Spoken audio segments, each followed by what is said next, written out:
Leta 2004 je na ceste zapeljal prvi Seat Altea, ki je takrat požel velik uspeh. 2 leti kasneje so mu zaradi kupcev, ki so tarnali nad premajhnim prtljažnikom, tega povečali in imenu dodali, kot kakšni majici ali hlačam, XL, da se ve, kateri je največji. Navzven tega prenovljenega modela ne boste ločili od prve generacije. Da so luči širše, vzvratna ogledala in odbijači drugačni ter emblem manjši so malenkosti, ki dokazujejo, da je bila oblika že prej dovolj privlačna.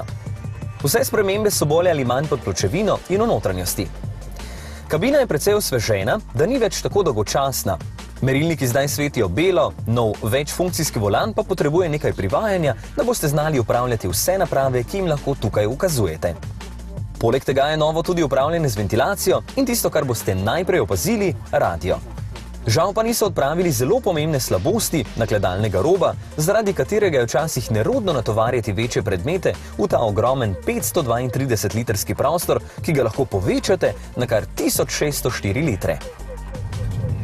Zaradi velikih in naprej pomaknjenih varnostnih stebričkov, ki jih dodatno povečajo še brisalci, ki so skriti vanje, se boste morali ob zavijanju kar dobro skloniti naprej, če boste želeli preveriti razmere na cesti. Tale predal pod naslonom za roko je nepraktičen, ker je tako ozek in vanj več kot mobitel ali denarnico ne boste spravili, se pa v njem skriva USB reža za vašo glasbo. Čeprav Volkswagen že veselo uporablja nove turbodizelske motorje s skupnim vodom, ima tale Altea XL še vedno starega, dobro preizkušenega 1,9-litrskega TDI. Nič novega torej. Še vedno je zelo glasen, a dovolj zmogljiv in z okoli 7 litri porabe zmerno varčen. V glavnem, idealen avtomobil za družine, ki potrebujejo veliko prostora, a ne bi rade odštele denarja za pol stanovanja.